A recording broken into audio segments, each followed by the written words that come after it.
मेरा नाम रोहन है। इस दुनिया में मेरे माता पिता नहीं थे। मैंने अपनी जिंदगी अपने माता पिता के बिना ही गुजारी थी। जब मैं 5 साल का था तब मेरे माता पिता की हादसे में मौत हो गई थी और उस समय मेरी दादी जिंदा थी और मेरी 18 साल की उम्र होने तक दादी ने मेरी परवरिश की थी। दादी लोगों के घरों में झाड़ू वतन किया करती थी क्योंकि मेरे पापा का कारोबार तो शुरू से ही ज्यादा बड़ा नहीं था।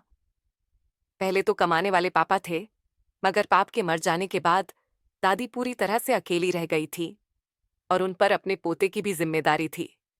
इसीलिए उन्होंने अपने पोते की परवरिश करने के लिए लोगों के घरों में झाड़ू करना शुरू कर दिया। मेरी दादी को लोग अपने घरों का जो भी काम बताते थे, मेरी दादी पैसों के लिए कर लिया करती थी। उन पैसों से हम 2 वक्त का खाना खा लिया करते थे और दादी ने मुझे सरकारी स्कूल में पढ़ाया भी था। 12 साल की उम्र से पहले पहले में हाई स्कूल करने के बाद फ्री हो गया था और उसके बाद में अपने ही मोहल्ले में एक आदमी के पास इलेक्ट्रीशियन का काम सीखने के लिए चला जाता था। मेरी दादी ने उनसे कहा हुआ था कि मेरे पोते को अच्छी तरह से काम सिखाना ताकि आगे चलकर कामयाब बन सके। मैं जिस दुकान पर इलेक्ट्रीशियन का काम से तथा वो मुझे महीने की सैलरी तो नहीं दिया करते थे, मगर थोड़े बहुत पैसे दे दिया करते थे और मैं वह अपनी दादी को लाकर दिया करता था। मेरी दादी बहुत खुश होती थी। फिर धीरे धीरे मैंने अपना काम करना शुरू कर दिया क्योंकि मेरा बाप पूरी तरह से काम से गया था और लोगों के घरों में जाकर मैंने उनकी बिजली ठीक करने का काम शुरू कर दिया था। फिर मैं अपनी पूरी कमाई अपनी दादी को लाकर दिया करता था और इस तरह से दादी ने लोगों के घरों में काम करना बंद कर दिया था क्योंकि वह काफी बोरिंग हो चुकी थी। और फिर भी उन्होंने सारी जिंदगी मेरे लिए बहुत कुछ किया था। मैं अपनी दादी से बहुत प्यार करता था। मैंने अपने माता पिता को ज्यादा तो नहीं देखा था, मगर मैं उन्हें ही अपना सब कुछ मानता था। फिर एक दिन ऐसा हुआ कि मेरी दादी मुझे इस दुनिया से छोड़कर चली गई और मैं पूरी तरह से अकेला हो गया था। मेरी दादी जो लोगों के घरों में काम करके मेरा और अपना पेट पाल रही थी और मेरी परवरिश भी किया करती थी, अब जब उनके आराम का समय आया था तो वो इस दुनिया से चली थी। अब मैं इतना बड़ा तो हो गया था कि वो मेरे लिए लड़की तलाश करके मेरी शादी कर देती, मगर शायद उनके भाग्य में ऐसा नहीं लिखा था और अपने पोते की शादी वो अपने हाथों से नहीं कर सकी, बल्कि उसे अकेला छोड़कर चली गई। दादी के जाने के बाद मैं बहुत ज्यादा उदास रहता था। मैं जिस जगह पर रहता था ये छोटे गांव था। गांव में तो मुझे ज्यादा काम नहीं होता था, मगर मैं ज्यादातर शहरों में जाकर काम किया करता था। वहां के लोग मुझे अपने घर की लाइट की फिटिंग करने के लिए बुलाया करते थे। ज्यादातर मैं बुकिंग पर जाता था, अभी साहब मेरी कोई पर मैंने नौकरी नहीं लगी हुई थी। इसीलिए जब मैं घर से अपने काम के लिए निकलता तो कभी कभी मुझे 4-5 घंटे लग जाते थे और कभी कभी पूरा दिन भी लग जाता था। एक बार मुझे शहर के कॉलेज में लाइट की फिटिंग करने के लिए बुलाया गया था। मैं जब उस कॉलेज में लाइट की फिटिंग करने के लिए गया और अपने काम में बिजी हो गया, तब वहां पर कॉलेज की टाइमिंग थी और सारे स्टूडेंट्स पढ़ाई कर रहे थे। मुझे मेरा काम बता दिया गया था। फिर थोड़ी देर के बाद जब छुट्टी हुई तो कॉलेज के सारे स्टूडेंट अपने अपने क्लासरूम से बाहर निकल गए थे। उसी दौरान मेरी नजर एक लड़की पर पड़ी। वो लड़की से कॉलेज की स्टूडेंट थी, बहुत ही खूबसूरत थी। उसे पहली नजर में देखते ही मैं अपना दिल खो बैठा था। न जाने क्यों मुझे वो इतनी पसंद आ गई थी। मैंने नोटिस किया था कि जब मैं उसे घूर घूर कर देख रहा था तो वो भी मुझे घूर घूर कर देख रही थी। मैंने उसका प्यारा सा चेहरा देखकर जब उसे छोटी सी स्माइल पास की तो वो भी मुस्कुराने लगी थी। उस दिन तो कॉलेज का काम 4 घंटे करने पर भी खर्च नहीं हुआ था। फिर अगले दिन मैं वहां पर काम करने गया तो मैंने देखा कि वो लड़की दोबारा से मेरे सामने आ गई थी और मैं उससे बात करने के लिए बेचैन हो रहा था। मैं चाहता था कि बस किसी भी तरह से मेरी इस लड़की से बातचीत शुरू हो जाए क्योंकि यह मुझे बहुत पसंद आई थी और मैं कुछ भी करके इसे हासिल करना चाहता था। इसी तरह एक दिन हम दोनों के बीच बातचीत का सिलसिला शुरू हो गया। कॉलेज से तो मेरा काम खत्म हो गया था, मगर हम दोनों ने एक दूसरे का नंबर एक्सचेंज कर लिया था और हम दोनों एक दूसरे से फोन पर बातें करने लगे थे। मुझे उसकी बातें बहुत पसंद आती थीं। वह अपने कॉलेज से एमएससी कर रही थी और उसका लास्ट ईयर चल रहा था। इस दौरान तो हमारी बातचीत खूब चलती रही थी और मैं भी बहाने बहाने से कॉलेज के बाकी से का था बाहर जाकर खड़ा हो जाता था। उस लड़की के खातिर मैं रोज शहर जाता था। उससे बात करने से मेरा मन हल्का हो जाता था और मुझे ऐसा लगता था जैसे मेरा अकेलापन धीरे धीरे दूर होने लगा है। मैं उसकी मोहब्बत में खो चुका था। उसने मुझे अपने बारे में बताया था कि उसके पिता एक अमीर इंसान है। उसका घर भी बहुत बड़ा है और वो अपने 2 भाइयों की इकलौती बहन है। उसके भाई उसे बहुत प्यार करते हैं। घर में उसकी छोटी छोटी ख्वाहिशों का बहुत ध्यान रखा जाता है। मैंने उससे वादा किया था कि मैं भी इसी तरह तुम्हार हर ख्वाहिश को पूरा करूंगा। मैं तुम्हारे पिता की तरह अमीर इंसान तो नहीं हूं, मगर कोशिश यही करूंगा कि मेरी वजह से तुम्हें कभी किसी परेशानी का सामना न करना पड़े और हमेशा तुम्हारी हर जरूरत पूरी हो। मेरी बात सुनकर हंसने लगती थी और कहती थी कि मैं तुमसे बहुत प्यार करती हूँ और जिससे प्यार किया जाता है उसके साथ हर हाल में गुजारा करना पड़ता है। तुम्हारे हालात जैसे भी होंगे, मैं तुम्हारा पूरा साथ दूंगी। मैं उसकी ऐसी बातें सुनकर बहुत खुश होता था, क्योंकि कभी भी वो मुझसे अलग होने की बात नहीं करती थी। हम दोनों एक दूसरे से बहुत प्यार करते थे और एक दूसरे की मोहब्बत की खातिर कुछ भी कर गुजरने के लिए तैयार थे। उस लड़की का नाम दिया था श्रिया। दिखने में जितनी सुंदर थी उतना ही सुंदर उसका मन था। अजीब बात यह थी कि कई दिन तक जब मैं उसके कॉलेज के बाहर खड़ा रहा तो उसने कॉलेज में अचानक ही आना जाना बंद कर दिया था। फिर मुझे कॉलेज से पता चला कि उसकी पढ़ाई पूरी हो चुकी है। मैं लगातार उसका नंबर ट्राई कर रहा था, मगर उसका नंबर स्विच ऑन ऑफ जा रहा था। उसके मोबाइल नंबर के अलावा मेरे पास और कुछ भी नहीं था जिसके शुरू में उससे कोई कांटेक्ट कर सकूं। मैं हर रोज उसका मोबाइल नंबर ट्राई किया करता था और हर रोज उसके कॉलेज के बाहर जाकर खड़ा हो जाता था कि कभी तो वह अपने कॉलेज जाएगी, मगर कई दिन गुजर गए थे। उसका तो कोई अता पता ही नहीं था। मैं बहुत परेशान हो गया था कि अचानक श्रिया मुझे छोड़कर कहाँ चली गई। कहीं वह मुझे भूल तो नहीं गई, मगर मुझे अपने प्यार पर पूरा भरोसा था। किसी न किसी दिन मेरे सामने वो जरूर आएगी। इसी उम्मीद में मैं हर दिन उसके कॉलेज के आगे आकर खड़ा हो जाता था और फिर मेरी उम्मीद गलत साबित नहीं हुई थी। एक दिन श्रिया ने मुझे फोन किया और कहने लगी कि तुम कहाँ हो। मैं कॉलेज के बाहर ही तुम्हारा इंतजार कर रही हूँ, जबकि मैं कॉलेज के आसपास ही टहलता रहता था। इसलिए मैं जल्दी से कॉलेज के गेट के पास चला गया और मुझे वहां पर श्रेया मिल गई थी। श्रेया को देखते ही मुझे सुकून भरी सांस आई थी। मैंने कहा, श्रेया, तुम कहाँ चली गई थी? कितने दिनों से मैं तुम्हें कॉल करने की कोशिश कर रहा है। ढूंढ रहा हूं तुम्हारा तो कुछ पता ही नहीं है। चिड़िया कहने लगी कि मुझे माफ करना, दरअसल मेरी पढ़ाई पूरी होने के बाद मेरे घर वालों ने मेरा रिश्ता तय कर दिया है। मगर मैं आज सारी कश्तियां चाँद जलाकर तुम्हारे पास आई हूं। मैंने अपने घर वालों से जीत की थी कि मैं उनकी मर्जी के मुताबिक शादी नहीं करना चाहती, तो लोगों ने जबरदस्ती मुझे शादी के लिए तैयार करने की कोशिश की, लेकिन मैं नहीं मानी। मैं दिन रात तुम्हें याद करती थी तुमसे कि इसीलिए नहीं रख पाई, क्योंकि मेरे घर को अगर पता चल गया कि तुम्हारा मेरे साथ अफेयर चल रहा है तो वो तुम्हें जान से मार देंगे। मगर मैं तुमसे अलग भी नहीं हो सकती, इसलिए मैंने फैसला किया। मैंने कहा, बताओ, तुमने कौन सा फैसला किया? तो वो कहने लगी कि तुम मुझे यहां से भगाकर अपने घर ले चलो। तुम्हारे बारे में मेरे घर वाले नहीं जानते।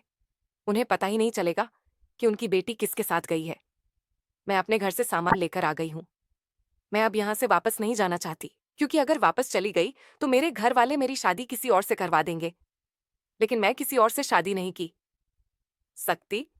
मैंने तो सिर्फ सच्ची मोहब्बत तुमसे ही की है। श्रेया की बातें सुनकर थोड़ी देर के लिए मैं शॉक्ड रह गया था। फिर मैंने उससे कहा कि श्रेया, तुम होश में तो हो? तुम जानती हो कि घर से भागने का अंजाम तुम्हारे लिए कितना बुरा होगा। तुम्हारे घर वाले तुमसे सारे संबंध खत्म कर देंगे। तुम अपने माता पिता और पर दीवार से दूर हो जाओगी। मेरा तो पहले ही कोई नहीं है। मैं नहीं चाहता कि तुम भी मेरी तरह लावारिस की जिंदगी गुजारो।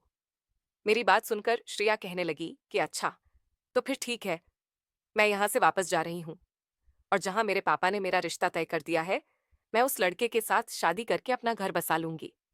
मैंने श्रेया से कहा, यह तुम किस तरह की बातें कर रही हो?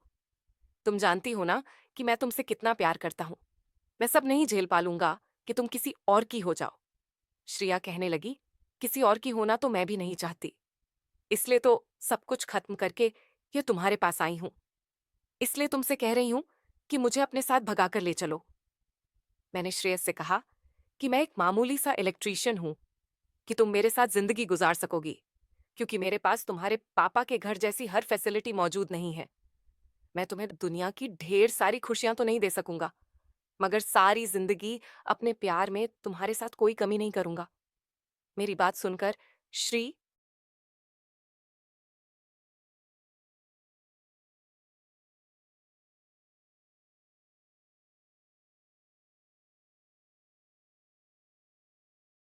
कहने लगी कि मेरे लिए तुम्हारा प्यार ही बहुत है।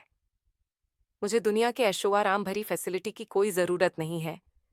मैं सिर्फ तुम्हारे साथ रहना चाहती हैं और तुम्हें ही अपना बनाना चाहती हूँ। श्रेया की बात सुनकर मुझे एक जोरदार झटका लगा था, और आज पहली बार मुझे एहसास हुआ था कि इस दुनिया में मेरी दादी के मेरा कोई अपना है। श्रेया को लेकर मैं अपने दोस्त के घर आ गया था।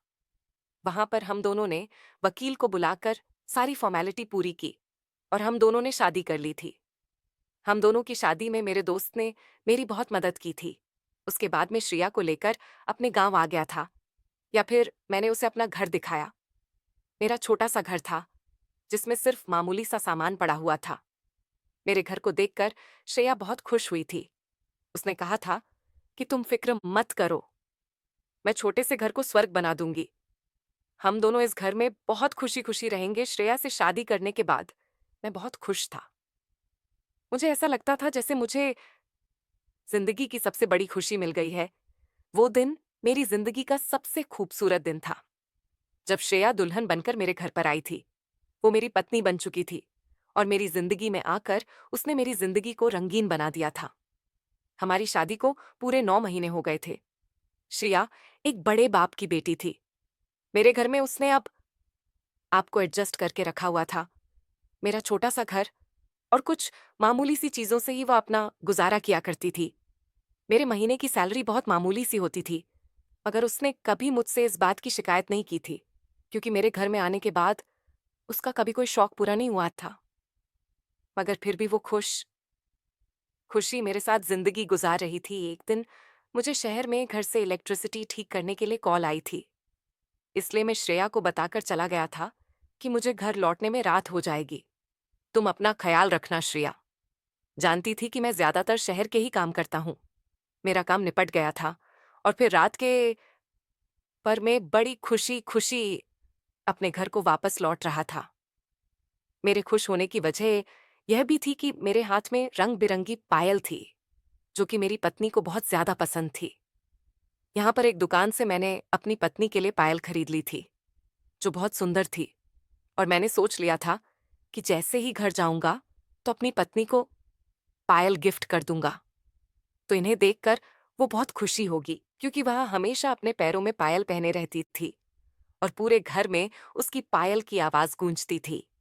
जैसे ही बस स्टॉप पर रुकी और कंडक्टर ने आवाज लगाई, तो मैं फौरन नीचे उतर आया और बड़े बड़े कदम उठाता हुआ गांव के अंदर जाने वाले रास्ते की तरफ बढ़ गया। बस कुछ देर की दूरी थी और मैं अपने घर पहुंच जाता और अपनी प्यारी पत्नी से मुलाकात करता। लेकिन घर के दरवाजे पर आकर मैं थोड़ा चौंक गया, क्योंकि घर का दरवाजा खुला हुआ था और रात का समय हो रहा था। ज्यादातर मेरे घर का दरवाजा बंद ही रहता था। मेरी पत्नी को कहीं भी आने जाने की नहीं दीवा, वे हमेशा घर पर रहती थी। लेकिन आज रात के समय घर का दरवाजा खुला देखकर मैं अचानक चौंक गया था।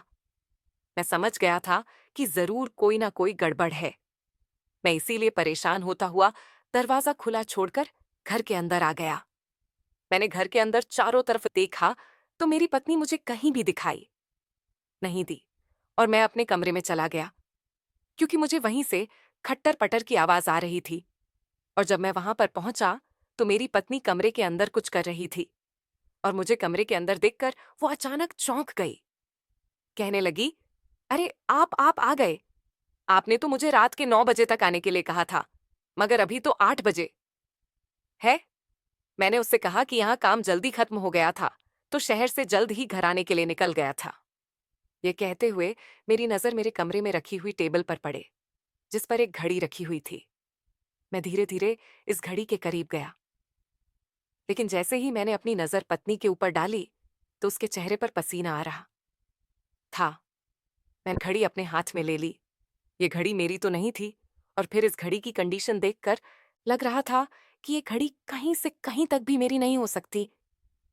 मैं तो एक मामूली सा इंसान था, जो थोड़े से पैसे कमाकर अपने घर का गुजारा किया करता था। मगर इस घड़ी को देखकर लगता था कि घड़ी किसी अमीर इंसान की है क्योंकि ब्रांडेड घड़ी थी और इसकी कीमत बहुत ज्यादा थी। मैंने अपनी पत्नी से चौंकते हुए कहा कि यह घड़ी कहाँ से आई, किसकी है? ये मेरी बात सुनकर मेरी पत्नी कहने लगी कि पड़ोस वाली एक औरत हमारे यहाँ आई थी, उसके पति की है। वो कह रही थी कि तुम्हारे पति इलेक्ट्रीशियन है, मेरे पति की घड़ी खराब हो गई, कैसे सही कर सकते हैं? मैंने उनसे कह दिया था कि आप घर पर नहीं हो तो आप इस घड़ी को यहाँ पर छोड़ जाओ। जब मेरे पति आएंगे तो मैं उनसे पूछ लूंगी वो इस घड़ी को ठीक कर सकते हैं या नहीं। मैंने अपनी पत्नी से कहा कि मैं इलेक्ट्रीशियन हूँ, कोई इंजीनियर नहीं हूँ जो इस घड़ी को ठीक कर दूंगा। मैंने अपनी पत्नी से कहा था कि कल तुम उनको ये घड़ी वापस कर देना। मेरी बात सुनकर जल्दी से श्रेया ने घड़ी मेरे हाथ से छीन ली थी, मगर इस दौरान श्रेया की हालत बड़ी बदली बदली सी लग रही थी। न जाने क्यों मुझे ऐसा लग रहा था कि श्रेया मुझसे झूठ बोल रही है, क्योंकि जैसे एक्सप्रेशन उसके चेहरे पर आज थे, ऐसे एक्सप्रेशन मैंने उस अरे पर पहले कभी नहीं देखे थे। मेरी पत्नी पीछे अलमारी की तरफ मुड़ी और उसने मुझे कुछ पैसे लाकर दिए। मैंने कहा, ये पैसे के लिए है। तो वो कहने लगी कि जब मैं छोटी थी मेरे पापा टेलर थे और मैं उनके पास जब उनको कपड़े सिलते हुए देखती थी तो मुझे भी कपड़े सिलने का शौक आता था। इसी मेरे पापा ने बचपन में मुझे सिलाई सिखा दी थी। फिर एक मामूली से टेलर से मेरे पापा एक बड़े दुकानदार बन गए। मेरे पापा का कपड़े का कारोबार है। बस मुझसे से इसी तरह से कपड़ों की सिलाई करने आ गई थी। आज मोहल्ले की जो औरत आपसे घड़ी सही करवाने के लिए आई थी, उसी ने कहा था कि मुझे कपड़े सिलवाने की बहुत परेशानी हो रही है। इसीलिए मैंने उनसे कहा कि मुझसे कपड़े सिलने आते हैं, तुम चाहो तो मुझे कपड़े दे सकती हो, मैं शाम तक तुम्हारे कपड़े सिलकर तुम्हें वापस कर दूंगी। मैंने उसे उसके कपड़े वापस दे दिए और वो मुझे उनके बदले पैसे दे गई। जब आप कमरे के अंदर आए तो मैं वही सब कुछ समेट रही थी। अपनी पत्नी की बात सुनकर मैं हैरान रह गए। क्या था, क्योंकि वह रकम तो बहुत ज्यादा थी और सिर्फ कपड़े सिलने से ज्यादा पैसे नहीं कमाए जा सकते। यह बात एक तरह से ठीक भी हो सकती है कि मेरी पत्नी कपड़े भी चल सकती हैं, क्योंकि इस घर में मेरी दादी की पुरानी सिलाई मशीन रखी हुई थी। हो सकता है कि उसने उसी सिलाई मशीन से कपड़े सी लिए हैं, मगर इतने ढेर सारे पैसे देकर मुझे कुछ गड़बड़ का एहसास हो रहा था। मैंने पैसे पकड़ लिए थे और अपनी पत्नी से कोई सवाल जवाब नहीं किया था, क्योंकि मैं उससे मोहब्बत करता है। ऐसे में अगर उसे कोई सवाल करता तो शायद वो यह समझती कि मैं उस पर शक कर रहा है। इसीलिए मैं चुप हो गया था। लेकिन मेरे दिल में अजीब सशक्त पलने लगा था। क्या यह सच था कि मेरे पति ने उस औरत के कपड़े सिल दिए थे, या फिर मेरी पत्नी झूठ बोल रही थी? और अगर मेरी पति ने उसके कपड़े सिल दिए थे, तो फिर वो इतने ढेर सारे पैसे मेरी पत्नी को क्यों देकर गई थी? यही सब बातें सोचते हुए अचानक मेरा ध्यान अपने हाथ पर गया, जिसमें मैंने वो छोटी सी थैली पकड़ी हुई थी, जिसमें पाए जल्द ही मेरे को अपनी पत्नी को देना ही भूल गया था, जो मैं इतनी मोहब्बत और खुशी से लेकर आया था। इस वक्त में इन पैसों को हाथ में लेकर सोच रहा था कि अब मैं इन पैसों का क्या करूं, जबकि मेरी पत्नी किचन में मेरे लिए खाना गर्म करने के लिए चली गई थी। मैं भी बाहर आकर आंगन में रखी हुई चारपाई पर लेट गया था। मेरे अंदर की मोहब्बत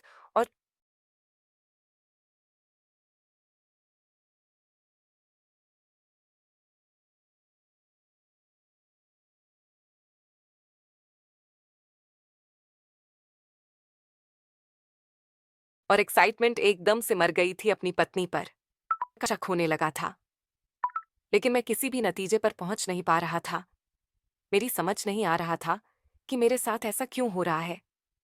आज से पहले तो कभी मेरी पत्नी के पास इतने पैसे मौजूद नहीं थे। हालांकि इससे पहले भी मैं कई बार शहर जा चुका था। आज शायद मेरी गैर मौजूदगी का मेरे पति ने फायदा उठाया था। यह सोच आने की देर थी कि मैं एकदम घबरा गया और उठकर देखने लगा। मैंने अपनी पत्नी को ध्यान से देखा। वो रोज की तरह आज भी किचन में बिजी थी, मगर आज उसके चेहरे के एक्सप्रेशन बहुत बदले हुए थे। उसके चेहरे पर पकड़े जाने की शिकस्त साफ नजर आया रही थी। मेरे दिल में भी इन पैसों को लेकर अजीब अजीब से ख्याल आ रहे थे। वो मर्द की घड़ी भी मुझे अजीब सी उलझन में डाल रही थी, क्योंकि मोहल्ले के हर औरत ये बात अच्छी तरह से जानती थी कि मैं इलेक्ट्रीशियन हूं तो भला इलेक्ट्रीशियन एक घड़ी कैसे सही कर सकता है। खामोश रहने के अलावा कुछ भी नहीं कर सकता था। थोड़ी देर के बाद मेरी पत्नी खाना लेकर आई। मैं उस समय चारपाई पर लेटा हुआ था और मैंने अपने बाजू अपनी आंखों पर रख लिया था। उसने मुझे आवाज देकर उठाया, शेखर उठो, खाना खा लो। देखो आज मैंने तुम्हारे फेवरेट राजमा चावल बनाए हैं। उसके कहने पर मैं उठकर बैठ गया। बस मैंने 2 चम्मच ही खाना खाया था। मेरा दिल अचानक घबराने लगा और मैंने खाना ऐसे ही छोड़ दिया। मैंने अपनी पत्नी से कहा कि मुझे भूख नहीं लग रही है। यह कहकर मैं दोबारा से चारपाई पर लेट गया और अपनी पत्नी से कहने लगा कि कमरे के अंदर एक छोटी सी थैली रखी हुई है। उसमें मैं तुम्हारे लिए पाया लेकर आया हूं। पहनकर देख लेना कि कैसी लगी है। यह कहकर मैं दोबारा से अपना बाजवा को पर रखकर लेट गया था। मेरी पत्नी कहने लगी, तो आपने मुझे पायल अपने हाथों से क्यों नहीं पहनाई? आप मुझे पायल के बारे में बता रहे हो। मैंने अपनी पत्नी की किसी भी बात का कोई जवाब नहीं दिया था। वो मेरे करीब से उठकर कमरे में पायल की थैली लेने के लिए चली गई थी। उसने पायल निकालकर देगी और कहने लगी कि यह तो बहुत सुंदर है। अगर आप मुझे अपने हाथों से पहनाते तो मुझे ज्यादा अच्छा लगता। मैंने अपनी पत्नी के इस बात को भी इग्नोर किया था और ऐसे एक्टिंग करने लगा जैसे कि मैं सो रहा हूं।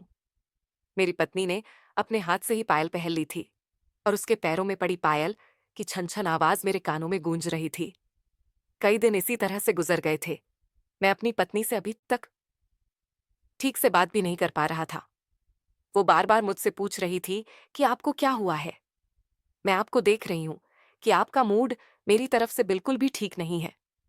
मगर मैंने अपनी पत्नी को कोई भी जवाब नहीं दिया और कहने लगा कि जैसा तुम्हें लग रहा है ऐसा कुछ भी नहीं है। मैं बिल्कुल ठीक हूं। फिर अगले दिन मेरे पास शहर जाने के लिए कॉल आ गई थी। आज मुझे एक बंगले में लाइट की फिटिंग करने के लिए जाना था। मैंने अपनी पत्नी से कहा था कि वहां ज्यादा काम नहीं है। मैं शाम के 5 बजे तक घर वापस आ जाऊंगा। मेरी पत्नी ने मुझे नाश्ता दिया और घर से सुबह 9 बजे तक निकल गया था। मैंने बंगले में काम किया और फिर मैं दोपहर 3 बजे तक निपट गया था और पूरे घंटे में मैं अपने घर आ गया था। जैसे ही मैं अपने घर आया तो आज भी मेरे घर का दरवाजा खुला हुआ था।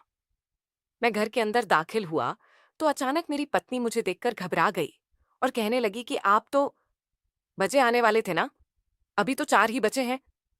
मैंने अपनी पत्नी को अजीब सी नजरों से देखा और कहा कि हूं मैं घंटे पहले घर के अंदर नहीं आ सकता। क्या? मेरी बात सुनकर अचानक मेरी पत्नी घबरा गई। आज भी उसके चेहरे पर घबराहट भरे एक्सप्रेशन साफ नजर आ रहे थे। मैं जैसे ही कमरे के अंदर गया तो यदि मैं हैरान रह गया था कि आज मेरे कमरे में कुर्सी पर एक आदमी की शर्त रखी हुई थी। मैंने शर्त उठाकर देगी और अपनी पत्नी को सवालिया नजरों से देखने लगा। उसके चेहरे पर पसीने की बूंदें आ गई थीं। मैंने कहा, यह शर्त किसकी है और घर में कैसे आई? तो मेरी पत्नी कहने लगी कि मैंने आपको बताया था ना, मैं कपड़ों की सिलाई करती हूँ। बस पड़ोस वाली औरत अपने पति के शॉर्ट मुझसे सिलवाने के लिए लाई थी। इसकी सिलाई उधर गई थी। सिर्फ वही सिलाई लगवाने के लिए लाई थी। मैं कल ये शायद उनको वापस कर दूंगी। और वो हमारे लिए फ्रूट्स भी लेकर आई थी। उन्होंने कहा था कि वो मेरे कपड़ों की सिलाई से खुश होकर मेरे लिए फ्रूट्स लेकर कराई थी। मैंने देखा तो फ्रूट्स टेबल पर ही रखे हुए थे। इतने ढेर सारे फ्रूट्स देखकर मैं दंग रह गया था और सोचने लगा कि पड़ोस वाली औरत ज्यादा ही मेहरबान नहीं हो रही क्या? आखिर मोहल्ले की वह कौन सी औरत है जो मेरी पत्नी से कभी तो अपने पति की घड़ी सही करवाने के लिए लेकर आती है तो कभी अपने पति की शर्त सिलाई करवाने के लिए लेकर आती है और फिर खुश होकर मेरी पत्नी को कभी पैसे तो कभी फ्रूट्स देकर जाती है। आज मुझे पक्का यकीन हो रहा था कि मेरी पत्नी जरूर झूठ बोल रही है। मुझे अपनी पत्नी का सच जानने के लिए कुछ ना कुछ तो करना होगा। मेरे पास कोई ऐसा सबूत नहीं था जो मैं अपनी पत्नी को दिखा सकूं। वो मेरी मोहब्बत थी और मैं उस पर बिना किसी सबूत के इल्जाम नहीं लगा सकता था। मैं जानता था कि मेरी पत्नी झूठ बोल रही है, क्योंकि जब भी मेरे पति झूठ बोलती थी, उसके चेहरे के एक्सप्रेशन कुछ अलग ही होते थे। और इस बार भी मेरी पत्नी के एक्सप्रेशन कुछ ऐसे ही थे, जिनको देखकर मुझे बहुत गुस्सा आ रहा था। मेरे दिल में आने लगा कि कहीं मेरी पत्नी से कोई और नहीं, बल्कि कोई मदद मिलने नहीं आता, क्योंकि हर बार कुछ कुछ ऐसी ही निशानियां मुझे अपने घर में देखने को मिल रही थी। मगर मेरी पत्नी तो मुझसे मोहब्बत करती थी, तो फिर वो मेरे साथ बेवफाई कैसे कर सकती है? मैंने अपने दिमाग को संभालने की कोशिश की और सोचा कि मुझे इस तरह अपने दिमाग को कंफ्यूजन में नहीं डालना चाहिए, बल्कि अपनी पत्नी की सच्चाई सामने लेकर आनी चाहिए। तभी कोई हल निकल सकता है। तभी मुझे पता लगेगा कि क्या सच में घर में कोई औरत आती है या फिर कोई मर्द। इसलिए मैंने प्लान बनाया जिससे मेरी पत्नी की सारी सच्चाई सामने आ सकती थी। आज रात में खाना खाने के बाद सो गया था, मगर अगले ही दिन जैसे मैं सोकर उठा तो मैं तैयार होने लगा, मेरी पत्नी मुझे देखकर कहने लगी कि आप कहाँ जा रहे हो? मैंने कहा, आज मुझे शहर के ही कुछ लोगों के यहाँ बिजली का काम करने के लिए जाना है। आज भी मैं देर से आऊंगा। तुम दरवाजा अच्छी तरह से बंद कर लेना, क्योंकि हर बार बाहर का दरवाजा खुला हुआ होता है। मेरी बात सुनकर मेरी पत्नी कहने लगी कि आप ठीक कह रहे हो, मर्दवाद अच्छी तरह से बंद कर लूंगी। इस तरह मैं सुबह नाश्ता करने के बाद घर से निकल गया था और फिर वे अपनी गली के नुक्कड़ पर ही अपने चेहरे को छुपाकर खड़ा हो गया था कि कहीं मेरी पत्नी को पता न चल जाए कि मैं शहर नहीं, बल्कि घर के आसपास ही हूं। मेरे घर से निकल जाने के बाद मेरे पति ने घर के दरवाजे को अच्छी तरह से बंद कर लिया था और मैं नुक्कड़ पर ही इधर उधर टहल रहा था और अपने घर पर नजर रखे हुए था कि कब मेरे घर पर कौन आता है। मैं देखना चाहता था कि आज मेरे घर पर कौन आने वाला है। मुझे अपने घर पर नजर रखते हुए काफी समय हो गया था। सुबह से दोपहर होगा गई थी, मगर कोई भी मेरे घर पर नहीं आया था और मैं था कि अभी तक अपना चेहरा छुपाकर इधर उधर घूम रहा था। फिर जब शाम का टाइम हुआ तो मैंने देखा कि एक आदमी बाइक पर मेरे घर की तरफ जा रहा है। मैं उस आदमी का पीछा करते हुए उसे देखने की कोशिश करने लगा। वो आदमी अपनी बाइक मेरे घर के दरवाजे के आगे रोक चुका था और उसने बाइक को साइड पर लगाया, खुद गाड़ी से उतरकर मेरे घर का दरवाजा बजाने लगा। मैं साथ में की शक्ल देखकर दंग रह गया था, क्योंकि ये कौन आदमी था? मैं इसे नहीं जानता था और ये मेरे घर का दरवाजा क्यों बजा रहा था? मेरे दिल में अजीब सी घबराहट होने लगी थी और मुझे अब अपनी पत्नी से नफरत होने लगी थी, क्योंकि इस आदमी मेरे घर पर क्या काम था उस समय जब मेरी पत्नी घर पर अकेली थी? मेरा दिल तो उस समय टूटा था जब मेरे पति ने दरवाजा खोलकर उस आदमी को घर के अंदर ले लिया था। मेरे पैरों तले से जमीन निकल गई थी कि सब कुछ देखकर, क्योंकि मुझे अपनी पत्नी से ऐसी उम्मीद बिल्कुल भी नहीं थी। वे एक अनजान मत को घर के अंदर कैसे आने की जा दे सकती है। अब मुझे समझ आया था कि मेरी पत्नी मेरे घर से जाने के बाद इस मत को बुलाती है। तभी तो मुझे एक बार घड़ी मिली थी और दूसरी बार में मिली थी। वो सब सामान जरूर इस आदमी का ही होगा और मेरी पत्नी ने मुझसे झूठ बोल दिया कि पड़ोस की कोई औरत आती है। उसके पास मेरी आंखों में आंसू आ गए थे। मैं अपनी पत्नी से कितना प्यार करता था, आज उसने मेरे प्यार का मजाक बना दिया था। अगर उसे मेरे मेरे साथ रहना पसंद नहीं था तो वो मुझे बता भी तो सकती थी भला। मुझे धोखा देने की उसे क्या जरूरत थी? मेरी आंखों में एक अजीब सा जुनून उतर चुका था। मैंने सोच लिया था कि आज मैं अपनी पत्नी को रंगे हाथों पकड़कर उसे दे दूंगा और अपनी जिंदगी से निकाल दूंगा, क्योंकि मैं किसी बेवफा औरत को अपने घर में जगह नहीं दे सकता, जो मेरे पीठ पीछे दूसरे मर्दों को घर में बुला रही हो। मैं उससे से चलता हूं। अपने घर के दरवाजे पर गया। मेरे घर का दरवाजा सिर्फ बंद था, लॉक नहीं था। इसलिए मैंने झटके से दरवाजे को खोल दिया, जो कि तेज आवाज के साथ खुल गया था। दरवाजे की तेज आवाज सुनकर मेरी पत्नी भागती हुई दरवाजे पर आई और मुझे देखकर चौंक गई। बिल्कुल इसी तरह जब किसी इंसान का झूठ पकड़ा जाता है, मेरी पत्नी मुझे देखकर मेरे करीब आई और कहने लगी कि आप बड़ी जल्दी आ गए, क्या हुआ आपको? मैंने अपनी पत्नी को हाथ से धक्का दिया और घर के अंदर घुसता चला गया और अपनी पत्नी से कहने लगा कि बताओ कहाँ है वो आदमी जिसे तुमने घर में बुलाया है। मैं जैसे ही कमरे के अंदर गया तो वो आदमी कुर्सी पर फैलकर बड़े आराम से बैठा हुआ था। उसे देखकर तो मेरा खून खौल उठा था। मैंने जल्दी से उसका गिरेबान पकड़ लिया और उसके मुंह पर एक जोरदार मुक्का मारा।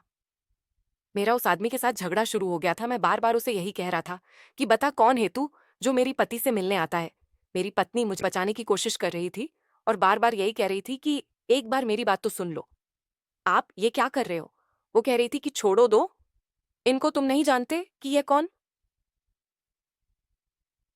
है। मैंने कहा मैं सब कुछ जानता हूं कि तुम दोनों मिलकर मेरे घर में क्या करते हो और तुम मुझे कितने दिनों से बेवकूफ बना रही हो।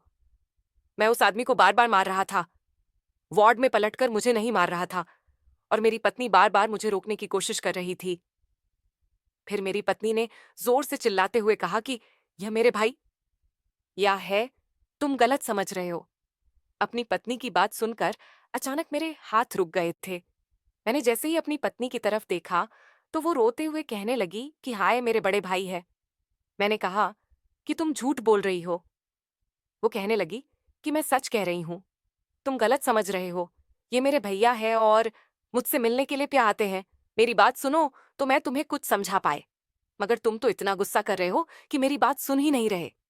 अपनी पत्नी की बात पर मेरे हाथ ढीले हो गए थे और उस आदमी ने अपने आप को मुझसे छुड़ा लिया था। मेरी पत्नी अपने भाई की तरफ गई और उसके कपड़े ठीक करते हुए कहने लगी कि भैया आप यहाँ बैठो, आप थी तो हो ना, मैं आपके लिए भी पानी लेकर आती हूँ। वार्ड में बिस्तर पर बैठ गया था और लगातार मुझे घूर रहा था, जबकि मैं भी उसे घूर रहा था। मेरे पति हम दोनों के लिए पानी लेकर आई और कहने लगी कि आप दोनों को शांत हो जाना चाहिए, मैं बताती हूँ कि सच्चाई क्या है। मेरी पत्नी ने कहा कि शेखर ये मेरे बड़े भैया है। उस दिन तो तुमने उनकी ही घड़ी देखी थी। दरअसल इन्होंने यहाँ आकर अपने हाथ धोए थे, जिसकी वजह से उनकी एक्सपेंसिव घड़ी में पानी चला गया था। इसीलिए उन्होंने अपनी घड़ी हाथ से उतार कर रख दी थी और जाते समय अपनी घड़ी लेकर जाना भूल गए थे। और उस दिन तुमने इनकी ही शर्त देखी थी। मेरे भैया को यहाँ आने के बाद बहुत गर्मी लग रही थी और उस दिन बिजली भी चली गई थी। तुम तो जानते हो ना कि गांव की बिजली कितनी जाती है। मेरे भैया को ज्यादा गर्मी में रहने की आदत नहीं है, इसीलिए उन्होंने अपनी शर्ट उतार दी थी। उनकी शायद बहुत पसीने की हो रही थी, इसलिए मैंने उनको तुम्हारी शर्ट पहनने के लिए दे दी थी और वो तुम्हारी शर्ट पहनकर चले गए थे और अपनी शर्ट यहीं पर छोड़ गए थे। इस मोहल्ले में मेरी दोस्त रहती है, वह हमारे घर के हालात को बहुत अच्छी तरह से जानती है। उसने भैया को जाकर बता दिया था कि तुम्हारी बहन जहां रहती है बहुत परेशानी भरे दिन गुजार रही है। उसके घरेलू हालात बहुत ज्यादा कमजोर है, मगर वो बेचारी ऐसी हालत में भी अपनी शादी को निभा रही है। मेरी दो की बात सुनकर मेरे भैया से रहा नहीं गया, इसीलिए वो मुझसे मिलने के लिए आ गए। उस दिन तुम घर पर नहीं थे। भैया मेरे घरेलू हालात देखकर बहुत अफसोस करने लगे थे, क्योंकि मैं कमीर पिता की बेटी हूं।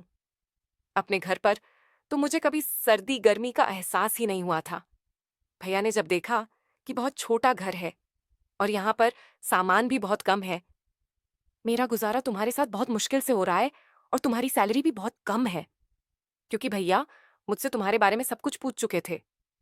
तो भैया जाते समय मुझे वो पैसे दे गए थे जो मैंने तुम्हें दिए थे। वो ये पैसे देकर मेरी और तुम्हारी मदद करना चाहते थे। मैं तुम्हें के लिए नहीं बता सकती थी कि पैसे में या देकर गए हैं। मैं जानती थी कि तुम्हें हद होगा, तुम यही सोचोगे कि तुम मुझे सुकून की लाइफ नहीं दे रहे, इसीलिए मेरे भैया तुम्हें पैसे देकर गए। मैंने तुमसे झूठ बोला था कि पड़ोस की औरत मुझसे कपड़े सिलवाने के लिए लाई थी। अगली बार भैया का मुझसे मिलने का मन किया तो उन्होंने मुझे कॉल कर ली थी और कहने लगे कि जब भी तुम्हारा पति घर में ना हो तो तुम मुझे कॉल करके बुला लेना। दूसरी बार जब तुम गए तभी मैंने भैया को कॉल करके बुला लिया था और वो मेरे लिए फ्रूट्स लेकर आए थे। और आज भी मैंने भैया को यहाँ पर इसीलिए बुलाया क्योंकि भैया मुझसे मिलना चाहते थे और मैं भी अपने भाई को देखना चाहती थी। मैं अपने मायके तो नहीं जा सकती, मगर इसी तरह से अपने भाई को देखकर अपना दिल भर लेती हूँ। मैं जानती थी कि इतने सारे जूतों की वजह से तुम्हारे दिल में मेरे लिए जरूर शाखा जाएगा, मगर मैं ये नहीं जानती थी कि तुम ये सोचोगे कि मेरा किसी मर्द के साथ जैसा तुम सोच रहे थे। शेखर, वैसा कुछ भी नहीं है। मुझे माफ कर दो, मैंने तुमसे झूठ बोला। मेरे भैया सिर्फ अपनी बहन की मदद करना चाहते थे क्योंकि वह अपनी बहन को किसी तकलीफ में नहीं देख सकते। मैंने जो कुछ किया वह सब उन्होंने नादानी समझकर माफ कर दिया। अपनी पत्नी की बात सुनकर मैं शर्मिंदा हो गया था। मुझे अपनी पत्नी पर शक नहीं करना चाहिए था और ना ही अपने साले को इतनी बुरी तरह से मानना चाहिए था। मैंने अपने साले से हाथ जोड़कर माफी मांग ली थी। उसने भी मुझे माफ कर दिया था, मगर आज मेरी द्वारा जाग उठी थी। मैं अपनी पत्नी को उसके मायके जैसी जिंदगी नहीं दे सका और अपने मायके वालों से भी वो मेरी वजह से अलग हो गई। मेरा तो इस दुनिया में कोई था ही नहीं। मुझे अकेलेपन का बहुत एहसास होता था, मगर मेरी पत्नी का तो इस दुनिया में परिवार था। उसे कैसा महसूस होता होगा, मुझे अब उसकी तकलीफ का अंदाजा हुआ था।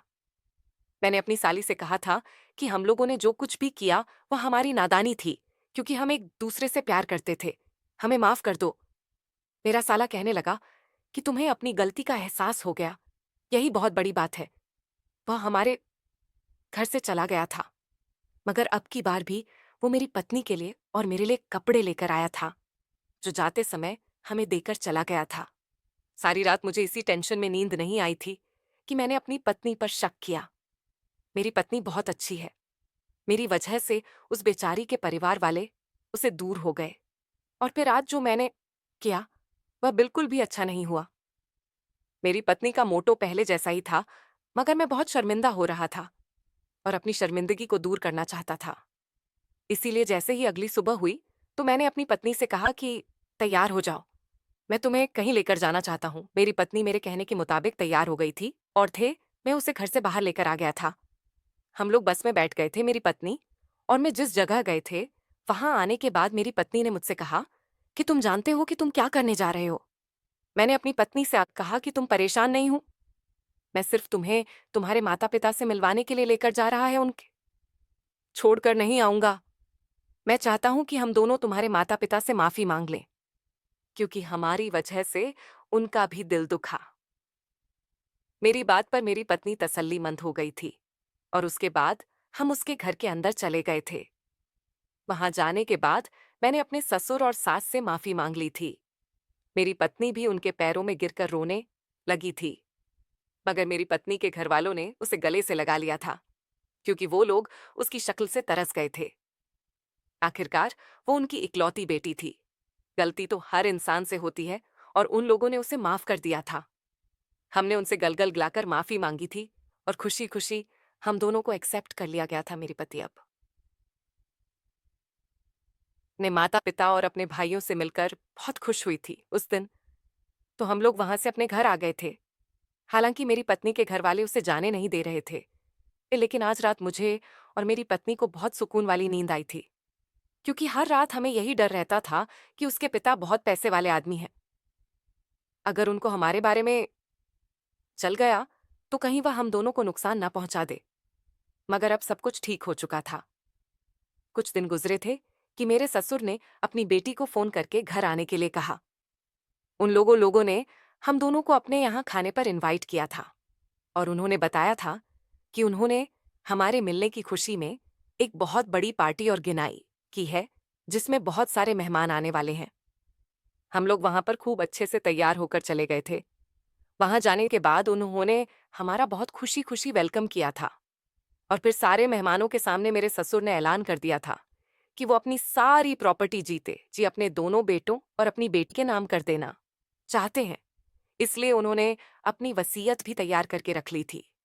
उन्होंने अपने दोनों बेटों को उनका हिस्सा दे दिया था और मेरी पत्नी को भी उसका हिस्सा दे दिया था और अब अपने पिता की प्रॉपर्टी का एक हिस्सा मेरी पत्नी के नाम पर है।